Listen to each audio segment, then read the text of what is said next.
I'll say that I think this is where I argue strongly about Street Fighter 6 and its tier list. I think it's just really, if you want to get technical, like Street Fighter 6's current, like the current list, let me say list, the current game in front of everybody is for the most part a good game. Like, yes, you can argue some things need work, but there's no game that doesn't need work, right? Like, demanding perfection when you're not perfect yourself is just bullshit. That's why I don't really like, I don't argue with like having the perfect game, because with perfection, you know, with perfection comes imperfections.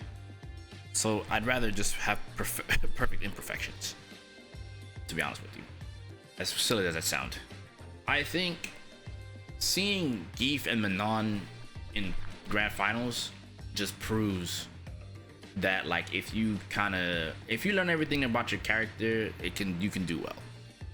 It's not gonna be easy, obviously. Like, no one's saying like, yo, everyone, like, I'll say like everyone can cook under the conditions of you knowing how to play your character properly. No, under the conditions and under the guise of you knowing how to deal with situations with your character that are tough. Under the guise of you knowing that you are gonna play in situations where you have to know micro situations to a T. Under the guise and under the situation, you know what I'm saying? Like, it's within reason. It's not like, yo, everyone can cook and it's free. It's like, no, that's not the case. Everyone can cook under the right circumstances, if you know the situations well enough. If you know the situations well enough, you can push your character to the boundaries as much as you can go. Obviously, if Idom didn't play Manon, he'd probably quit the game. I think he said that countless times. He has a JP, but it looks like he just wants to figure it out with Manon. At least until Laura drops, which I'm sure Laura will probably pop up at some point because she's still a relatively new character. So if she comes up and he's able to cook with the character, it's like, hey, he's been playing Street Fighter 6 the entire time. He knows how to play the game well enough. Now it's just, can he play Laura to the fullest? And the reality is he most likely will. That's his character. That's like saying, yo, me and Chip Zangief, you know what I mean? I'm gonna still play him to the fullest. Unfortunately, I had to move over to Jacko to learn some more things, but it didn't change anything. I can still play Chip very well. It's just proving more and more that, like, if you know how to use the system well enough, you should be you can find ways to come out on top. It doesn't mean there isn't a tier list, right?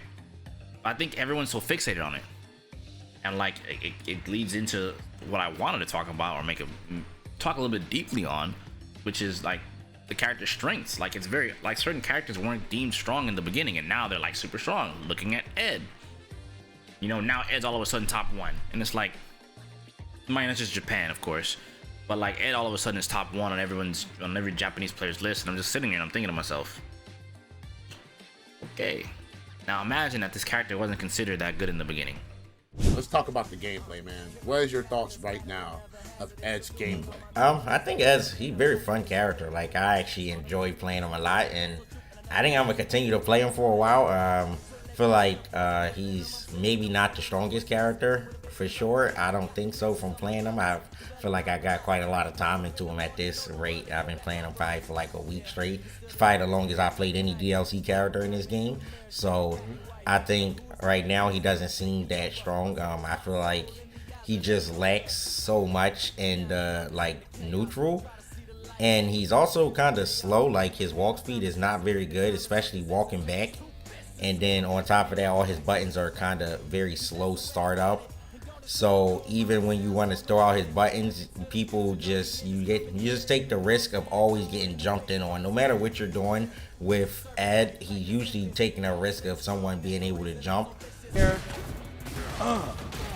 Nice, looking for the tech that time, but Mochi opts to hold up back. Interesting. One hit, Mochi has level 2 available as well. Out of the air, the Snatcher connects, level 3 for the kill. Nemo eliminated from Evo, 3-0. Definitely more than capable. The Superman punch. And he's got lots of resources here. Does not dump the level 3 just yet. Delay on that, and he counter hit confirmed. Double drive rush. He's gonna spend the level 3 very close to killing, but I think it might be a pixel. Yeah, this ain't no crowd pleasing kind of time right here. We're trying to finish the job. Any more? One hit away. No, is that it's enough? huge damage, and he knew, ending Walker with the kill. What? I killed? Even Zen is shocked. You know? But here we are, Ed's top 1 all of a sudden. Like, I think it just leads into a situation of Street Fighter V where people didn't know how good certain characters were. But on the same note, actually on that note, but then on a different foot for this game, there's more system mechanics to help quote-unquote bad characters overcome said situations. I'm still waiting to see someone do it with freaking, you know, what's his name, Jamie. The problem with Street Fighter 6 is the game doesn't instantly reward a player for exploring more of the game. I would disagree, but I think probably by way of like the instant gratification of the exploration isn't always going to be there, of course, but that's any fighting game. I would say this isn't like a situation like Street Fighter V where there really wasn't much to discover. I think Street Fighter V had some discovery, but it's kind of like you just do what you discovered and that's it. Street Fighter 6 there's more variables, so like the discovery portion has to have its place. Whatever that thing that you learn that's new, it needs to have a place. So for example, let's say this is a very nuanced situation in a matchup and you have to know the answer. Then if you have the answer, then now the answer is or the thing at hand rather is, can you do this when it counts? You know what I'm saying? Can you land this when it counts? And that's like that in any other fighting game. But like, for example, you learn a V-trigger combo, you do your V-trigger combo, that's that. You do your setup, you do your setup, that's it. This is gonna require, can I perfect parry? How much meter do I have? Where am I at on the screen? Can I build the meter up to do a level 3? Etc, etc. You know what I'm saying? There's so many things to look at. Like the game is just too nuanced to a point where knowing how to play your character in all situations is important. I think Street Fighter 6 does push character mastery, right?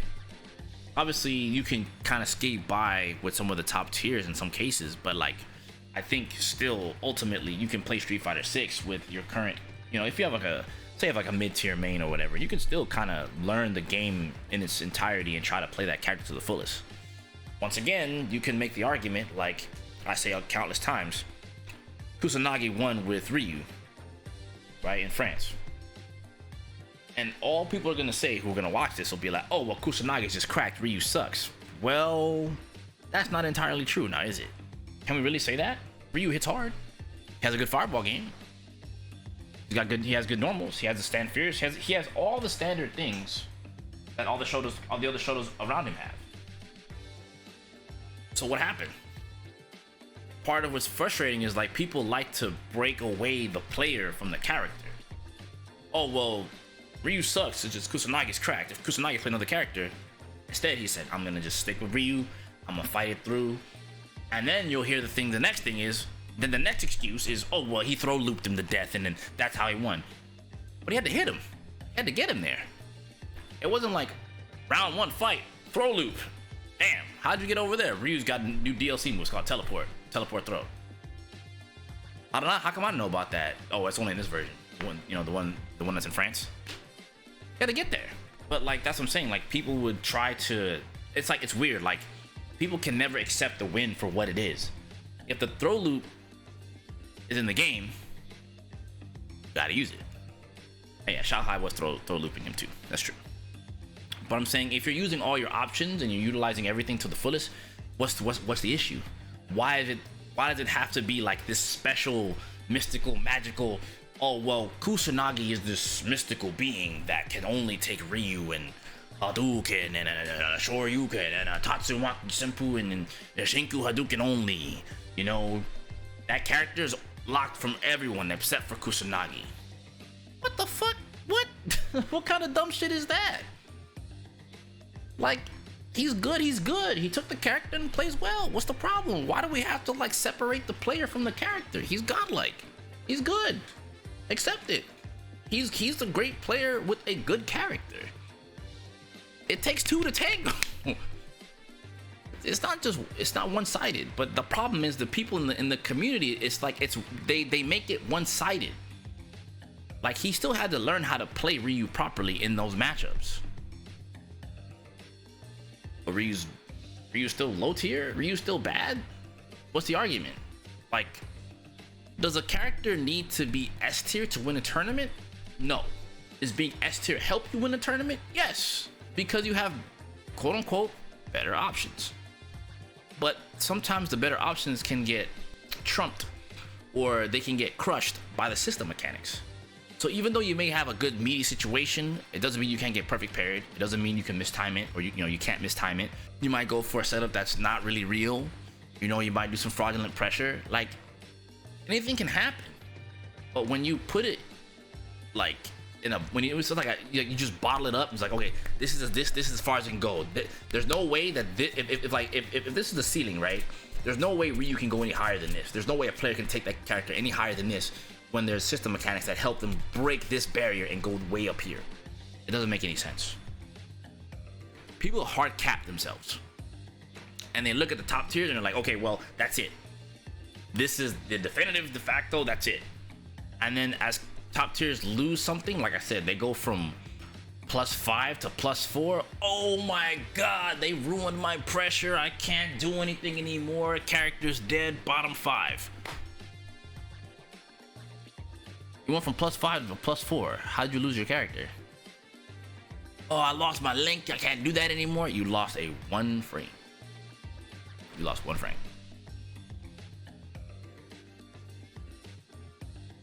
Okay. So, like, there's these weird extremes.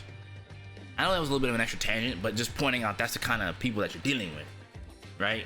And it's just, I don't know, it's just jarring to me. But the point of the matter is, Idom did his thing, Itabashi did his thing also, and I think that that's cool. Like, Itabashi only plays Gief. He can play other characters. He has a Marissa, but he'd rather just play Gief. I mean, Gief is good. Why not? He's good with both characters, but Gief is that's his man's. Gief is good now. Now's just time to try to get the dub. I don't blame him. I put all my eggs in that 1 frame link basket. True. I just want, like, I mean, I can't stop people from acting how they act, but I'll speak my mind on it. You know what I mean? I'm not, and it's not to attack them. It's just like, use a little bit more logic. Like, come on. Like, they designed a game that's pretty damn deep. You just gotta search. That's why I don't really believe that, like, on the surface level, if you're looking for instant gratification for the tech that you find, you're not gonna get that. It requires precision. It requires a lot of practice. Combos are the easiest gratification in any fighting game. Maybe even set play, right? But once you get past those 2 things, you still have to play the rest of the game. The game doesn't start and stop with set play. It's a part of the game. So, for example, like, if your anti-fireball game is more dynamic than others, if you're good at that, that means you specialize in that. And if you take that to any other character that have better options, you become that much better of a player. But if you don't want to do that and stick with your main character, which is okay too, then that means you do it with that character's tools and you're able to overcome the situations that others cannot. That lets you... Now granted, if you look at it from the perspective of, well, that doesn't get me the $1 million, sure, fine. You're right. Pick the character that's gonna get you the $1 million, right? But the reality is, a lot of people are trying to pick that $1 million character too. And the options that they're gonna have, for those people who haven't switched and know the counter options to that character, despite the character still being better, they can punish you in ways that you didn't think that you could get punished. You don't know. Your options may be strong, but they're not jarring enough to your options may be strong, but they may not be jarring enough to deter, like, a quote-unquote weaker character from winning. Right? But I'm not here to tell people how to play or anything like that. But, like, if you just look at the game in a vacuum, then the game will never get pushed. I'm just a firm believer of, like, and I guess it's just me. It's just a me thing. I just love to see the games get pushed. I love to see, like, where the games can go. I can easily pick a top tier and just fucking do work, you know? And when I say easily pick a top tier and do work, as in I can just easily move over, pick the character, and I won't get instant results, but my ability to gain results quicker will be there based on me selecting said character. You know, it's not a guarantee. It increases my chances.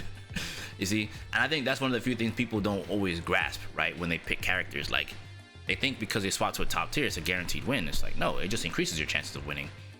And it also increases your chances of getting countered. Like, as much as you can be good at with a top tier character, you can also be butt with them.